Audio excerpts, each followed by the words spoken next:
a estados emocionales, ¿no? Entonces, la tranquilidad, el gozo, el disfrute, la curiosidad, la duda son emociones muy importantes para que se detonen estos grandes procesos intelectuales que son necesarios a la hora de aprender. Por lo que sin emoción, ya hoy se confirma cada vez y con más claridad que no se pueden construir significados. Es decir, no se puede adoptar una palabra, no se puede adoptar una clasificación, no se puede ir abordando o construyendo marcos grandes de información porque ahí ha faltado algo que permita esa construcción. Y sin significado, pues no hay aprendizaje profundo.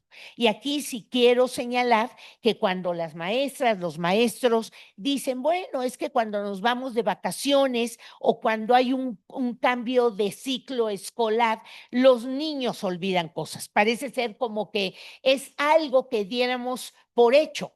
No, y el tema es que si no hay ese aprendizaje profundo, si no hay esa apropiación de significados, simple y sencillamente no se aprendió. Se pudo haber dejado en memoria a corto plazo alguna información que repetimos, está presente en el momento que la necesitamos y luego la olvidamos. Es parecido a el teléfono de donde pedimos las pizzas, ¿no? Digo, nadie de nosotros, bueno, a menos que nos gusten mucho y las pidamos diario, pues a lo mejor sí lo aprenderíamos, pero normalmente tenemos un imán en algún lado o una tarjeta porque no nos aprendemos esa información. ¿Qué sí aprendemos? En donde tenemos ubicada la tarjeta, ¿sí? Eso lo tenemos muy identificado, pero no toda la información alrededor de ese proceso que es pedir una pizza. Bueno, al niño le pasa igual, ¿no? Si no sabe todas las tablas de multiplicar porque no ha construido significado alrededor de eso, pues tiene que ir 2 por 1, 2 por 2, 2 por 3, 2 por 4, hasta que ya da con la respuesta, porque lo que se sabe es el ritmo de la cancioncita. No tiene todavía todo el proceso integrado. Entonces, en ese sentido, el cerebro aprende mejor cuando siente lo que aprende, ¿no? Cuando está articulado a la amígdala y a muchas otras áreas cerebrales que hacen que eso sea significativo.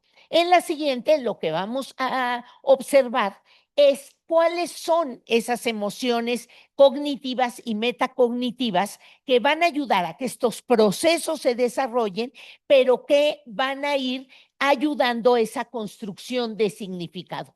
Algunos ejemplos están aquí, ahorita los vamos a ver en otro esquema, pero cuando el niño siente curiosidad, es decir, hay preguntas de su parte, hay una vinculación a algún conocimiento previo, hay una indagatoria, ¿no? Esta parte de seguir investigando, eso hace que toda la información que subyace alrededor pueda unirse de forma adecuada. El chico puede comparar, analizar, clasificar habilidades cognitivas, puede planear una investigación, habilidad metacognitiva.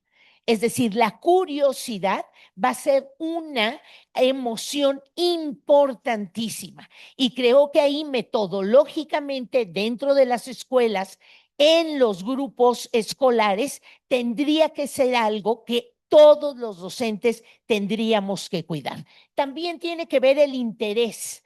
Todos nuestros niños proceden de espacios familiares y sociales que han hecho que construyan intereses específicos. Entonces vemos niños que están mucho más interesados por la literatura o por algún subgénero literario, a lo mejor la poesía, o por la música o el deporte o las matemáticas o algunos personajes.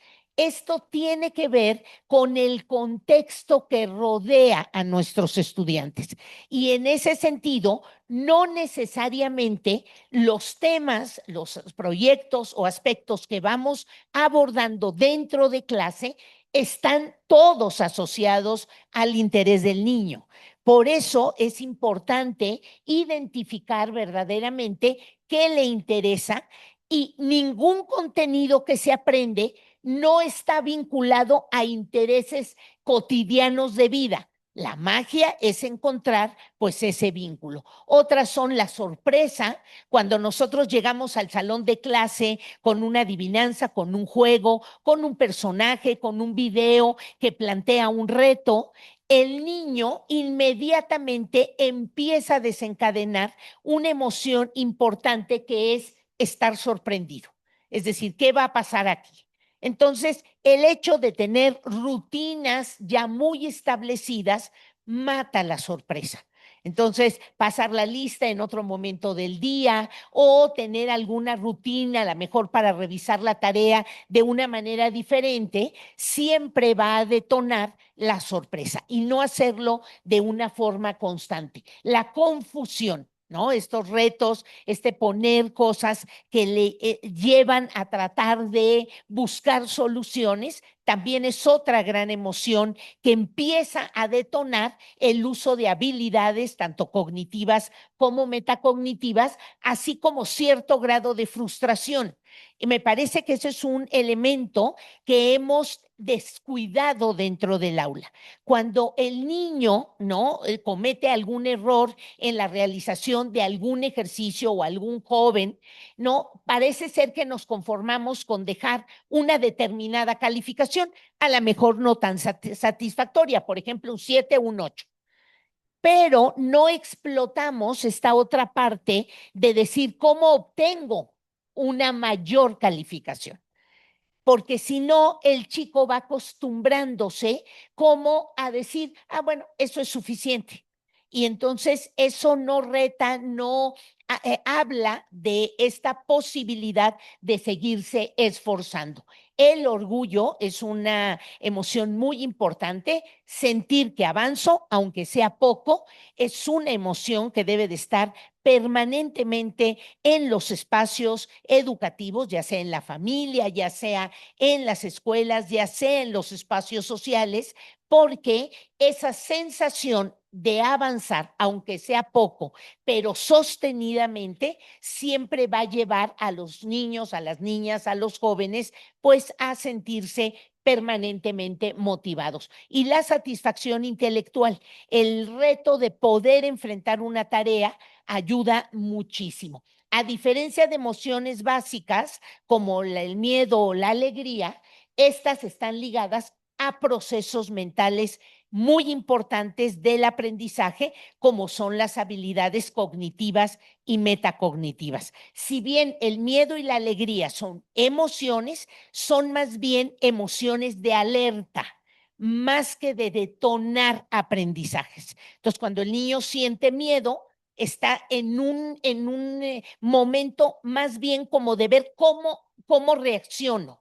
No está en toda su capacidad de poder verdaderamente ir pensando, trayendo información, haciendo preguntas, planteando mis dudas, etcétera. Entonces, sí es importante detectar que no todas las emociones están vinculadas a los procesos de aprendizaje. En la siguiente, ¿no? Traigo algunos teóricos que han hablado esto de lo que son las emociones académicas, que son las emociones cognitivas y metacognitivas para el aprendizaje. Yo ahí se los dejo, han hecho una investigación ellos tres muy profunda y justo es lo que fue detonando que en las aulas estuviéramos preocupados por el tema de las emociones. En la siguiente, ¿sí? Tengo el esquema que Benilde García, una investigadora y académica de la Universidad Nacional Autónoma de México, de la Facultad de Psicología, ha organizado producto de los tres autores anteriores. Es un esquema que a mí en lo personal me gusta mucho porque explica muy claramente la vinculación de la currícula, de lo que nosotros trabajamos dentro de las aulas, y ella clasifica esas actividades curriculares en 4 tipos y con sus correspondientes emociones. Tenemos las emociones epistémicas, que son aquellas que se desencadenan cuando tenemos que resolver una situación, un reto matemático, a lo mejor una búsqueda de información en el diccionario.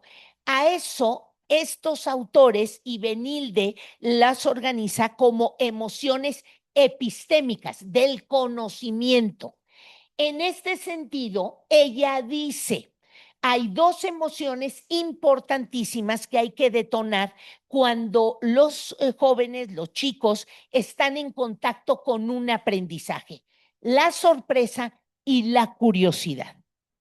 Si no se desencadenan esas emociones, lo que puede darse es un proceso inverso, como es la confusión y la frustración, en el sentido de que cuando el chico se siente perdido, cuando no va concatenando o vinculando progresivamente información que va armando para construir marcos amplios de información, entonces el niño se pierde. Cuando hay eslabones que ya no encuentra y no sabe qué hacer con ese problema matemático o con ese análisis de un texto, el chico de verdad se, re, se suelta, pues no, ya no sigue su proceso motivacional. Esto es a lo que ella le llama emociones epistémicas, y nos dice que la gente que estamos acompañando a niños, a jóvenes, adultos, siempre nuestra metodología debe de estar muy asociada a la sorpresa y la curiosidad. Hay otras 2 emociones importantes que a ella le llama emociones tópicas, que son aquellas que pertenecen a los temas como tal, ¿no? Sino, yo por aquí les digo, a ver, vamos a hacer un ejercicio matemático. A lo mejor algunos de ustedes pues, son muy entusiastas con ese contenido, ¿no? E inmediatamente reaccionan de forma positiva, pero habrá gente que no. O si de repente les digo, ay, vamos a pasar todos a recitar un verso de un poema y ahorita les voy a repartir un trozo a cada quien. Los que les gusta recitar poesía o los que les gusta leer en voz alta, inmediatamente van a reaccionar de forma positiva, pero los que no, pues va a haber, digamos, un recuerdo previo de la experiencia que tuvimos en alguno de los grados escolares. Y ella dice, hay que tener mucho cuidado curricularmente, porque lo que los niños, los jóvenes deben de sentir por los diferentes temas es empatía y disfrutarlo. No quiere decir que todos vayamos a ser expertos en el tema de las matemáticas o la lengua o la ciencia o el deporte, no, pero no lo dejo de disfrutar.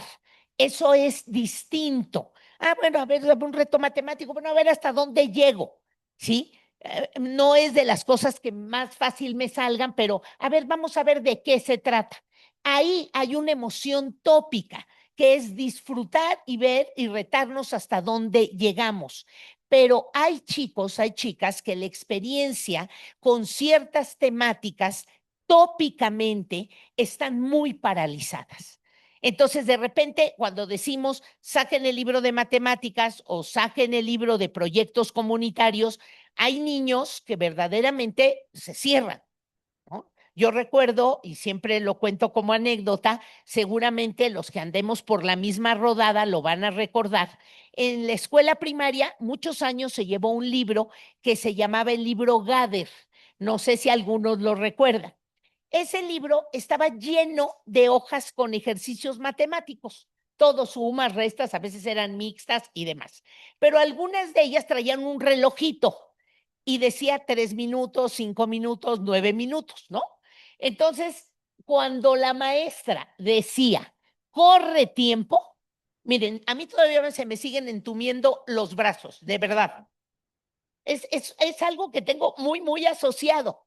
Yo lo que hacía es empezar a resolver bien lentamente, ¿no?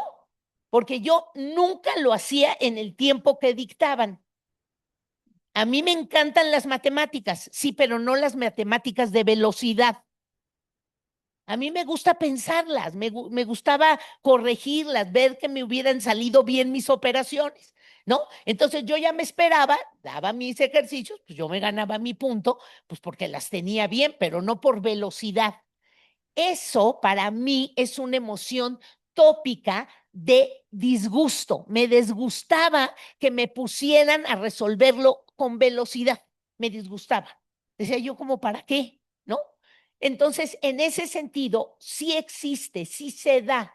Entonces, tenemos que ser muy cuidadosos porque muchas habilidades del pensamiento a nivel cognitivo o metacognitivo pueden no desarrollarse por estar asociadas a las emociones negativas. Cuando el chico se frustra, cuando no puede avanzar, cuando no sabe en qué parte está perdido o cuando siente disgusto y disgusto por alguna área, bueno, el chico va a frenar esas habilidades. Y todo mundo nos acordamos. Yo en educación física soy malísima. El doctor no me logra convencer de que yo tengo que hacer ejercicio, la verdad. No, no logra, no lo logra, ¿no? Pero claro, ¿qué hacía yo en la primaria y en la secundaria? Yo me encargaba de conseguir los espacios, hacer los horarios, conseguir las porras, las aguas, me encantaba todo eso. Y el maestro estaba feliz, ¿no? Y yo también. A mí no me pongas ni a correr, ni a jugar, ni a darle a la pelota, ni esas cosas. Sí, o sea, sí se fijan cómo si nosotros revisamos nuestra propia experiencia, sí hubiera sido bueno que mi maestro de educación física me enseñara algunos ejercicios cardiovasculares que hoy los estoy necesitando, ¿no? Y que tanta flojera me da hacerlos, o para cuestiones motoras, ¿no? Que tienen que ver para mantener el tono muscular tan importante que vamos perdiendo con la edad, ¿no? Entonces dices, para eso sirve la parte mínima de la educación física y que esa es la que tendría yo que aprender a disfrutar. Sin embargo, si yo les pido que cada uno de nosotros revisemos con qué marcos, aspectos curriculares sentimos disgusto o nos causa ansiedad, decir, ay, no, a ver, no, hazlo tú, por favor, a ver, tú ayúdame. ¿No? Ahí hay algo que no hemos desarrollado, por lo que muchas de esas capacidades, tanto cognitivas como metacognitivas, quedan detenidas. Las emociones sociales, esta parte de cómo nos vinculamos y nos relacionamos dentro del aula, dentro de los patios escolares, es importantísimo. El aprendizaje es un fenómeno social porque no se da solo en lo individual. Escuchamos al otro, conocemos las estrategias del otro y esa parte es importantísima porque las habilidades, sobre todo cognitivas y metacognitivas, se aprenden cuando un compañerito o una compañerita es capaz de decirnos el proceso que siguió. Es decir, nos está compartiendo qué fue lo que hizo para llegar a determinado resultado. Entonces, esa parte es importantísima. ¿Y cuáles son las emociones? Fíjense que se desatan. Amor. O sea, cuando alguien dice algo que nos sorprende, que nos seduce, que dice, ay, qué bien, mira, qué rápido lo resolví. Ay, mira, esa estrategia me gusta. Lo que se desencadena en nosotros es amor, simpatía, admiración, o cuando vemos que algún compañerito no lo está logrando, la compasión. Emociones tan importantes que luego tendrán un papel social relevantísimo a la hora de vincularnos con los demás.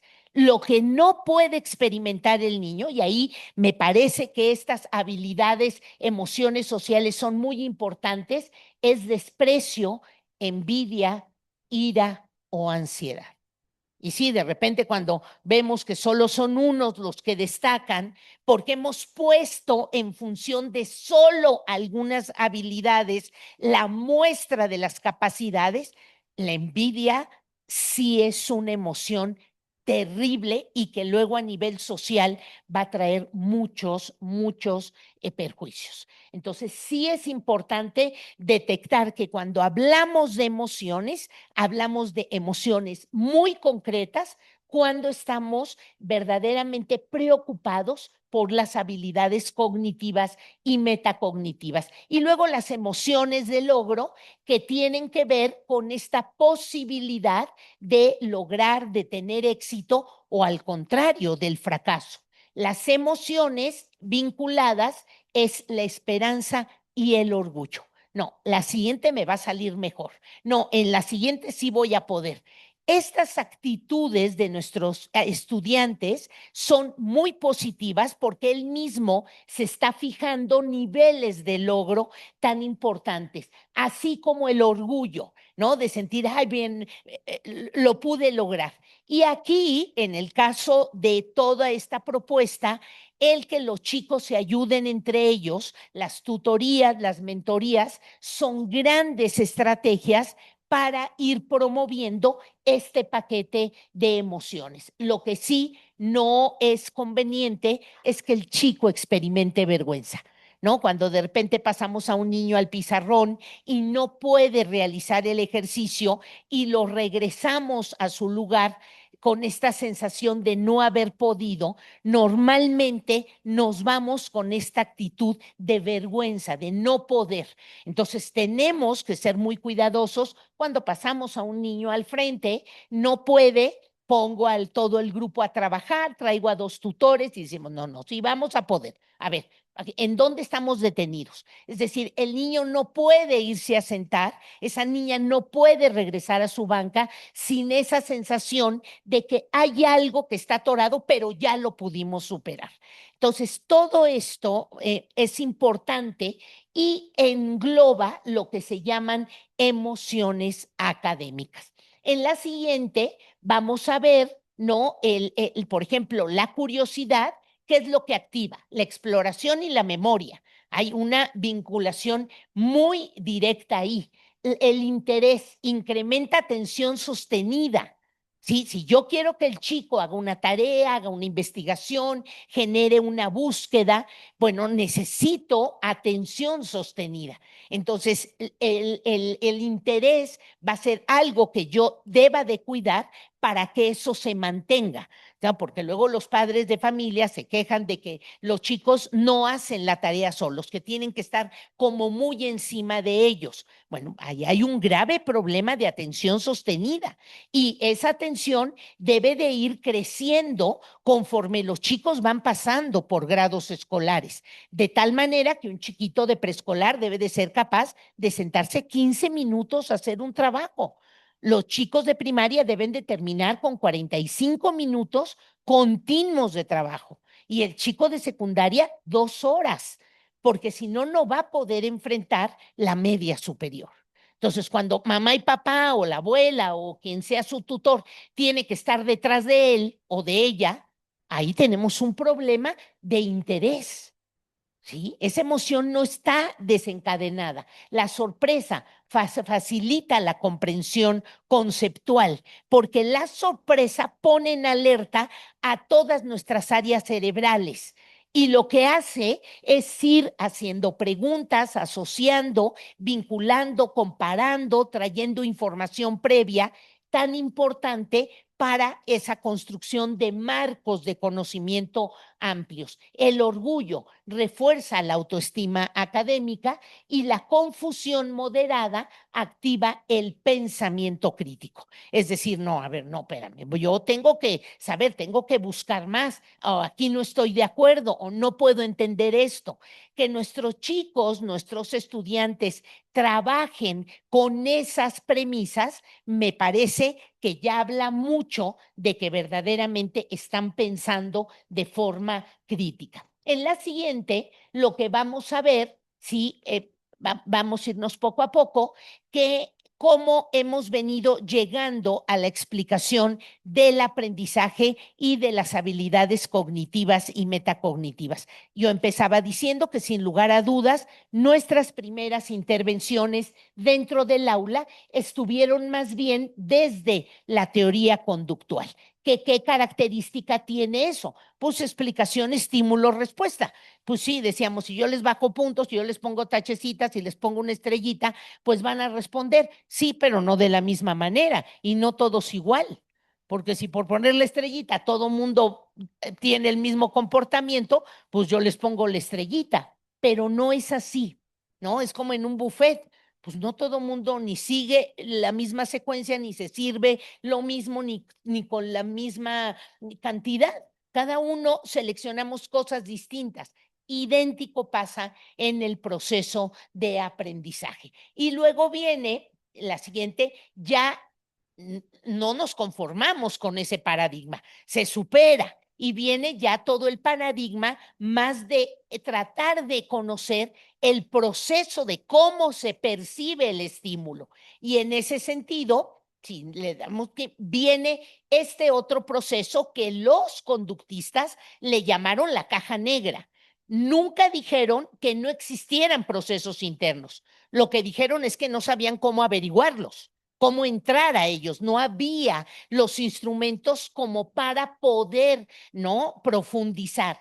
Ya los teóricos de la percepción empezaron a crear instrumentos, formas de poder saber qué hacíamos con el estímulo, cómo lo vinculábamos a nuestros propios intereses. Y luego vino la teoría, ¿no? O la postura más cognitiva, que en ese sentido lo que hace es decir, el estímulo llega al sujeto. Hay un procesamiento interno, pero hay una forma de sacarlo, porque lo que hay internamente es muy rico.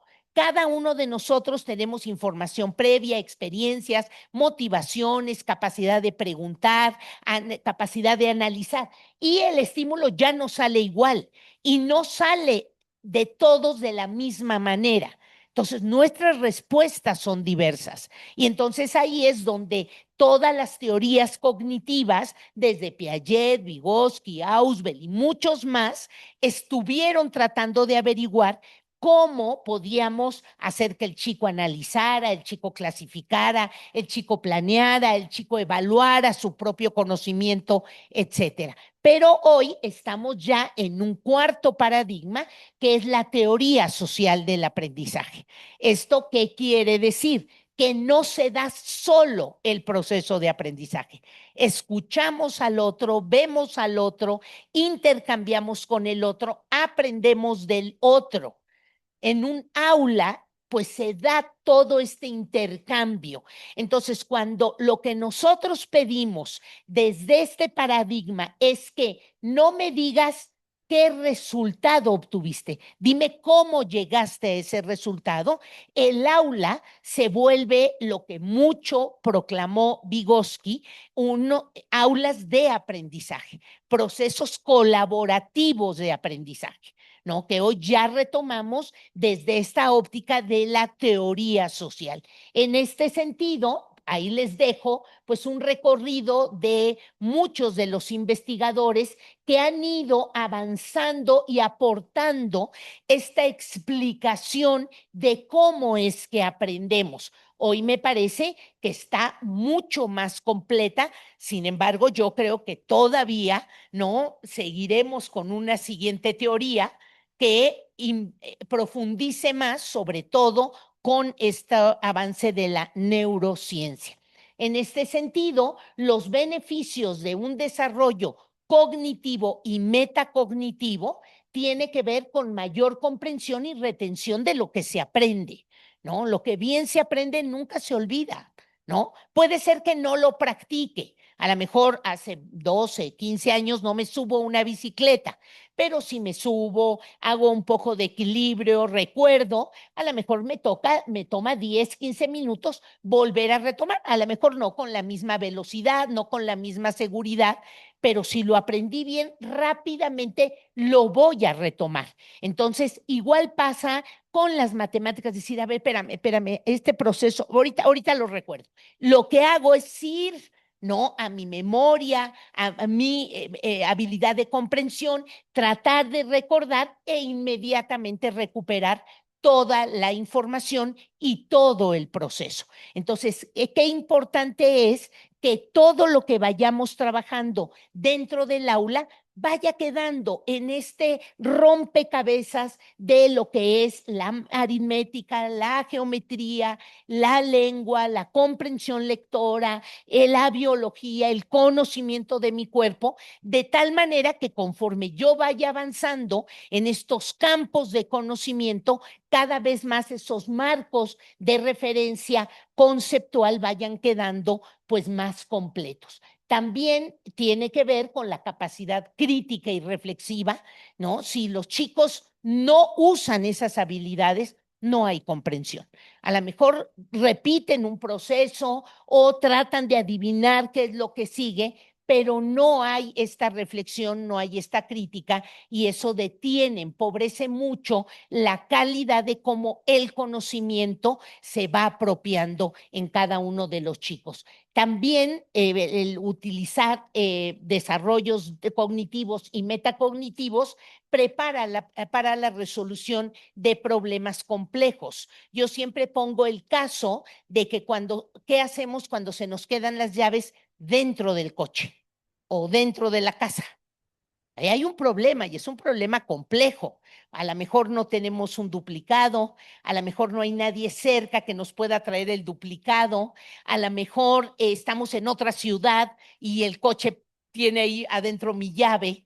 El tema es que ahí las matemáticas tienen que hacer presencia y no porque yo vaya a decir 2 por 1, 2, 2 por 2, 4, etcétera. Lo que voy a decir, a ver, ordenadamente, ¿qué si tengo? De qué magnitud es el problema, qué puedo hacer, qué empiezo a ensayar primero. O sea, no puedo gritar y decir, se me quedaron las llaves dentro del coche, porque si anda un ratero por ahí, pues me va a ganar la manera de abrir el coche. O sea, no puedo hacer eso, pero eso lo tengo que pensar. O sea, a ver, ¿qué hago? Y ahí el hecho de que mi experiencia con las matemáticas haya sido verdaderamente agradable, me haya enseñado a tener un pensamiento ordenado, me va a sacar del problema. Va a decir, bueno, a ver, ¿qué tengo? ¿Con qué hago? ¿Cómo lo enfrento? ¿Qué hago primero? ¿Me alejo? ¿Pienso? ¿Me siento? ¿Qué hago? Eso es la preparación de estas habilidades cognitivas y metacognitivas para la resolución de situaciones y de problemas complejos. Y por supuesto que una persona que es capaz de analizar, clasificar, inferir, deducir, establecer relaciones como habilidades cognitivas o metacognitivas, la de planear, evaluar, anticipar, bueno, pues me genera ser una persona mucho más autorregulada y autónoma. ¿Sí? Es decir, no necesito depender mucho del otro, sé cuándo pedir ayuda y por eso todo lo que nuestros chicos o nuestras chicas aprenden dentro del aula debe de estar muy cuidado en todas estas habilidades que van desarrollándose. En este sentido, las funciones cognitivas aquí están algunas, ¿sí? Tanto el tema de orientación, atención, memoria, gnosias, praxias, todo eso son habilidades de orden cognitivo que tenemos que ir desarrollando dentro de nuestras clases vinculadas a el abordaje de contenidos. Y pongo un ejemplo que a mí me gusta mucho. Por alguna razón, hemos pensado que el niño pequeño debe de contar de uno por uno. Y eso es totalmente erróneo. El niño, el primer contacto que tiene que tener con la numeración es con 100 números, no con uno. Porque contar de uno por uno ni siquiera tiene que ver con la realidad. El niño pequeño, un niño de 2 años o 3 añitos, tú le pones en una mano 3 dulces y en la otra le pones 7 y tú le dices, ¿cuál quieres? Pues tonto sería si dice que quiere el de 3. Pues dice, no, yo quiero este. Y si tú le preguntas por qué, él ya usa un concepto aritmético muy interesante porque aquí hay más. Es decir, el niño ya habla aritméticamente y el niño ya sabe números, porque ahora los papás nos empecinamos en que se aprenda nuestro número de celular. Si se perdiera, si pasara algo, no, tú le dices que marque al tal, tal, tal, y ahí está el niño, no repitiendo. Y ya sabe que es el 55, 57, 92, 48, 13. ¿Qué pasa si yo le pongo los 100 números al niño y le pongo el número celular de mamá o de papá o de la abuela o de la tía? Él puede localizar qué números integran ese celular de mamá. Es decir, él tiene contacto con la aritmética. Y sin embargo, lo que hemos hecho es reducir, porque pensamos que el niño no piensa. Y ese es el peor error. El niño piensa y piensa muy bien y piensa muy lógicamente. El tema es que abreviarles ese proceso justo es lo que limita su capacidad de aprendizaje profundo. Entonces, la lógica de la construcción de cada campo curricular tiene un enfoque específico y ese es el que hay que analizar para efecto de ver cómo aproximamos para la geometría, para la aritmética, para la alfabetización, para la lectura de comprensión, para el descubrimiento de fenómenos incluso fisiológicos, ¿no? Yo me acabo de enterar en qué parte del colon se pega el intestino delgado. Yo, 54 años, 64, perdón, ya me estaba yo quitando. Tú dices, por ahí está pegado, sí. Claro, pero si tú te fijas, las láminas con las que aprendemos el aparato digestivo, no hay esa vinculación, no sabemos en dónde conecta el intestino delgado.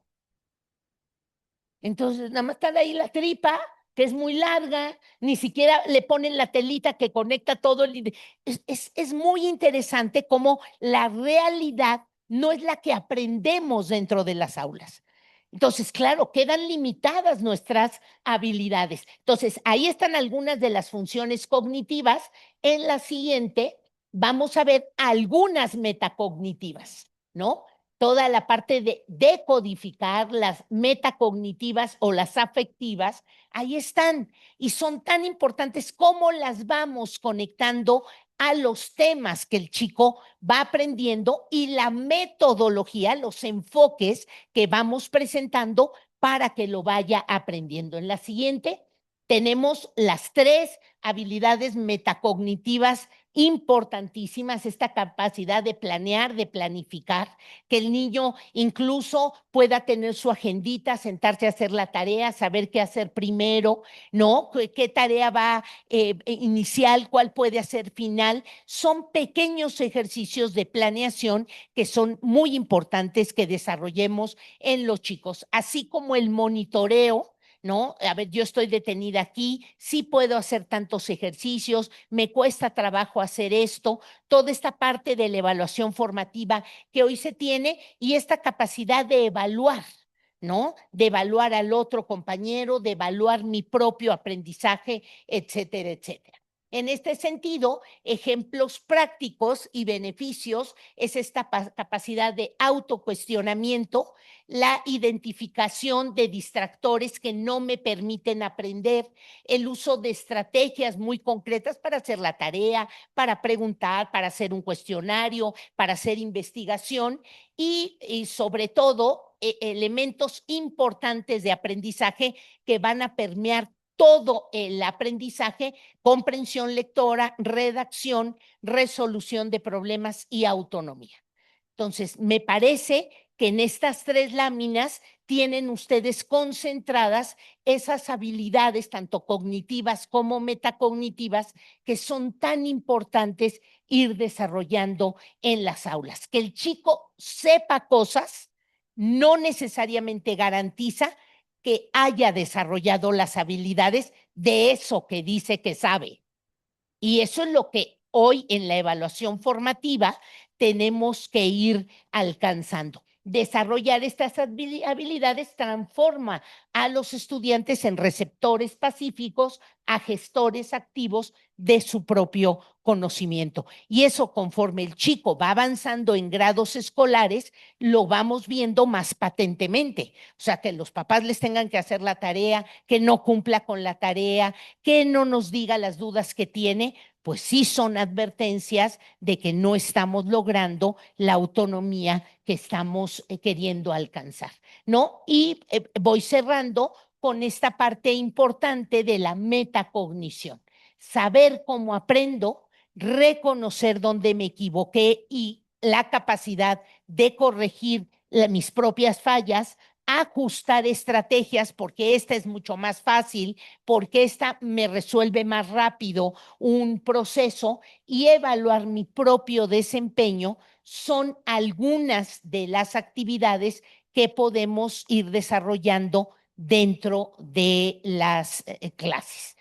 Termino con la siguiente, ¿no? Y aquí tienen dos autores muy importantes que han trabajado mucho la metacognición. También ahí se los dejo. Yo espero que le puedan compartir mi presentación. Yo con muchísimo gusto, si la piden, ustedes se la pueden llevar para que vayan, ¿no? Como profundizando sobre estos autores, las estrategias, la lógica que propone. Finalmente, la última, por favor, ¿no? Entonces, la relación de la emoción y la metacognición es reconoce, ¿no? Que está frustrado, que a lo mejor tiene esta sensación de poco orgullo, de vergüenza. Ahí es donde debemos entrar mucho más, ayudar a los chicos, identifica por qué no entiende, ¿no? Es decir, aquí me atoro, aquí me enojo, aquí no sé qué hacer, ¿sí? Decide cambiar la estrategia. A ver, no estoy lográndolo aquí. A ver, quiero aprender otra estrategia.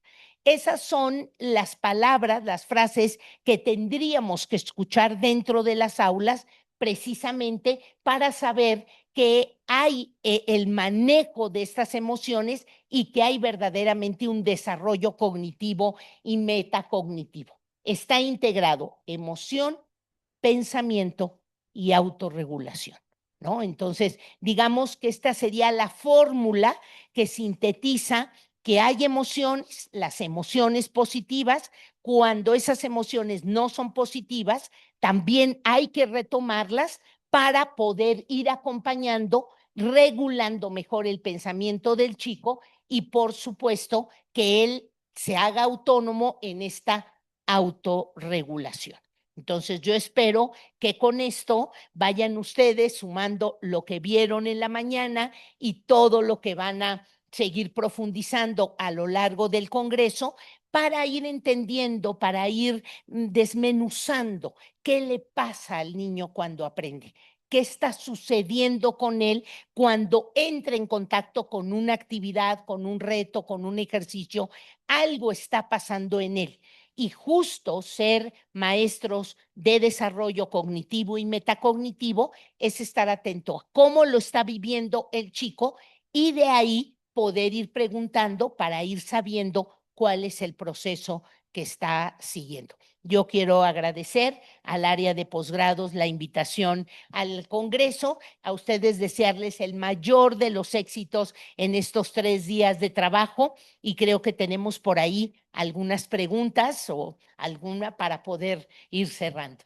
Por favor. Muchísimas gracias, doctora Patricia Ganen Alarcón. Primero, un merecido aplauso por esta ponencia. Para ustedes. Muchas gracias, muchas gracias. Y sí tenemos unas preguntas interesantes por parte del público. La primera, el modelo educativo que establece la Secretaría de Educación Pública, ¿considera estas habilidades cognitivas y metacognitivas? Sí, el trabajo por proyectos, sin lugar a dudas, la secuencia que establece trae 3 características. Una que parte de situaciones reales, de situaciones cercanas al niño, y cuando no las trae, pues hay que cambiarlas, ¿no? Precisamente esa propuesta está ahí. Después de eso viene como una secuencia establecida que de una u otra manera hay comparación, análisis, clasificación, cuestionamientos que son habilidades cognitivas muy importantes y casi la mayoría de los proyectos finaliza con algunas estrategias metacognitivas. ¿Qué aprendí? ¿Qué me llevo? ¿Qué me gustó? Normalmente vienen algunos de los proyectos con esas preguntas. Entonces, el modelo lo trae. Lo que sucede es que hay, y esto yo me hago responsable de lo que voy a decir, tres errores en la implementación del modelo de proyectos. Primero, nos sorprende después de la pandemia cuando traíamos rezagos terribles. Creo que debimos de haber esperado un poco de más tiempo para implementar un modelo que rompe profundamente la lógica de la currícula tradicional y la currícula disciplinar. Veníamos por muchos años a nivel mundial trabajando currícula desde la visión de la disciplina. El trabajo por proyectos, la visión es centrada en los procesos que el niño aprende. Entonces, desacostumbrarnos a un modelo educativo no se logra de la noche a la mañana. Entonces, fue en destiempo, fue en un tiempo incorrecto. Segundo, no hubo la suficiente capacitación y no hubo el pilotaje como para poder ir observando qué pasa con los niños cuando están frente a estos modelos y que pudiéramos aprender de los pilotos. Pero bueno, se dio así y yo creo que hay que aprovecharlo, ¿no? Y la última es que son demasiados proyectos. O sea, en un grado escolar podemos encontrar 97 proyectos, pues que no nos alcanza ni uno por semana. Y entonces, de verdad, los maestros se enloquecen, sobre todo porque el no trabajar un proyecto deja comprometidos ciertos aprendizajes que ya no se ven. Entonces, los maestros han tenido que hacer un doble trabajo, que es identificar los contenidos que no se pueden abordar porque ahí hay un proyecto que no se está desarrollando, pero que tengo que o vincularlo a otro o trabajarlo de forma independiente. Entonces, sí ha sido como una mezcolanza ahí que nos han reportado los propios maestros, ¿no? Entonces, ese sería un poco mi opinión. Muy bien, muchísimas gracias, doctora. Muy amable. La otra es bueno, primero da una gran felicitación. Me encantó su conferencia, mis felicitaciones. Muchas Y la gracias. pregunta la podemos ligar con otra pregunta también del público. Dice, ¿cómo incrementar gradualmente la atención sostenida de niños entre 8 y 10 años que ya han visto pantallas digitales desde muy jóvenes o desde prácticamente niños? Y la ligamos con la otra pregunta que también nos dicen cómo generar sorpresa cuando ahorita pues están sobreestimulados los estudiantes y ya para generarles una sorpresa como que ya sea complicado, ¿no? Sí, hay muchos factores, muchos componentes de los procesos de atención y de percepción que están deteriorados. Los niños vienen muy acostumbrados a estímulos visuales. Nosotros estuvimos muy sometidos a procesos auditivos, ¿no? Digamos que los que estamos cosiéndonos ya con muchas décadas, lo que oíamos era la radio. Y entonces nuestra capacidad de imaginar era enorme. ¿No? Porque íbamos imaginándonos la bruja o el pato o si cantábamos a Cricri, ¿no? La patita con canasta y bolitas, ¿no? Entonces, eso hacía que nuestra capacidad de imaginar fuera amplia. ¿Qué sugiero yo? Hay muchos ejercicios para desarrollar la capacidad auditiva. Uno muy sencillito es tener en todos los salones de clase y cada uno de los niños una mascada. Y cada vez que ustedes van a dar una instrucción, se tienen que tapar los ojos y oír la instrucción. Y luego destaparse los ojos y van a ver la enorme cantidad de información que pierden. ¿Sí? Porque están muy acostumbrados a verlos más que a escucharlos. Entonces, estimular el canal auditivo puede ser un gran recurso como para generar estos procesos atencionales. Hay que ir explorando por ahí. Y a mí me parece que la sorpresa tiene que ver con el tipo de provocación que yo presente. ¿No? A mí, personalmente, y yo respeto si a alguno le gusta de aquí, el rap no me gusta. No me gusta porque no le entiendo. Y cuando le entiendo es porque ya leo lo que están cantando y me gusta menos, ¿no? Entonces, eso le gusta al niño. Si yo lo reto a cantar viendo el texto y luego preguntarles qué es lo que están cantando, ahí voy a generar sorpresa.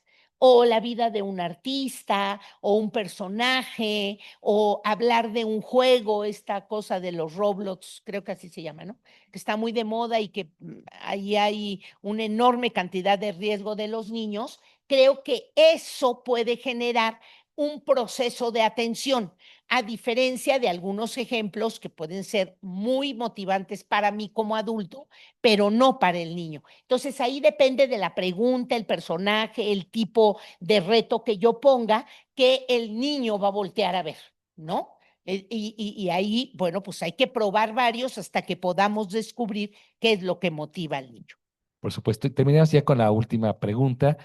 Precisamente ahora los jóvenes universitarios, con la apatía que actualmente estamos enfrentando respecto a su proceso de aprendizaje, pues estamos en un entorno de inmediatez y distractores tecnológicos. ¿Qué podíamos hacer precisamente para enfrentar esta apatía? Yo he sugerido, he visto trabajar la inteligencia artificial de una manera muy interesante para los universitarios, ¿no? Yo veo que en las experiencias que he podido observar, piden los maestros que redacten algo muy sencillo, una cuartilla, ¿no? Y luego que la metan a inteligencia artificial y que inteligencia artificial se las corrija. Y luego dan con los errores. Es decir, utilizar la tecnología con fines verdaderamente porque a ellos les gusta, pero entonces, ¿cómo la estoy utilizando? No, eso es una de las maneras. Y la otra, yo creo que los chicos no es que sean apáticos, lo que pasa es que son apáticos a nuestras propuestas. Y creo que lo que tenemos que descubrir es qué les llama la atención, ¿no? ¿Qué están pensando? El futuro es algo que les interesa, las cuestiones ecológicas son muy sensibles a ello.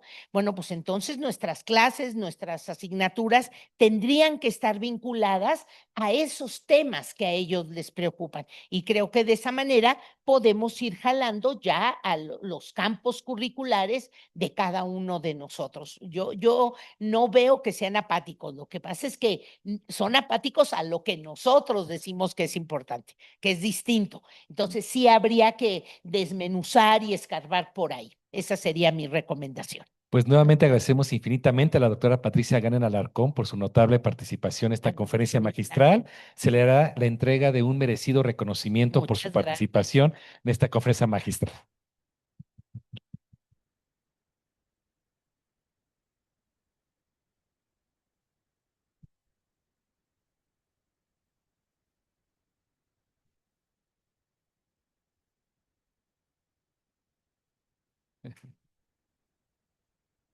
Con toda la imagen de Calavera de Puebla. Muchísimas gracias. Muchas gracias.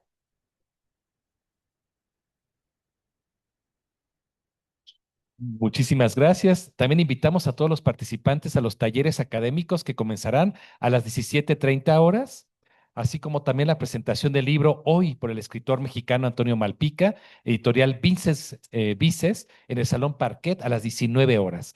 Ya saben ustedes que pueden consultar la guía del Congreso a través del código QR que está en la parte posterior de su gafete. Nos vemos más tarde y muchas gracias.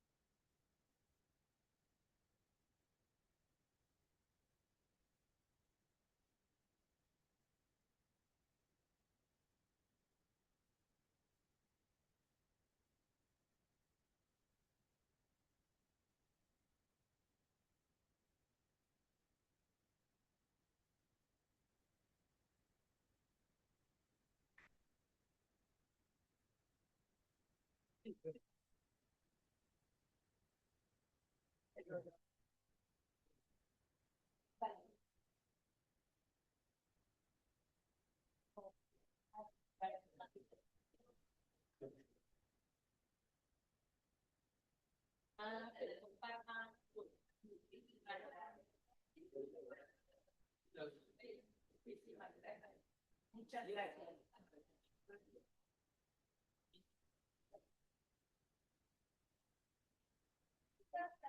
Ay, me lo hubieras pasado.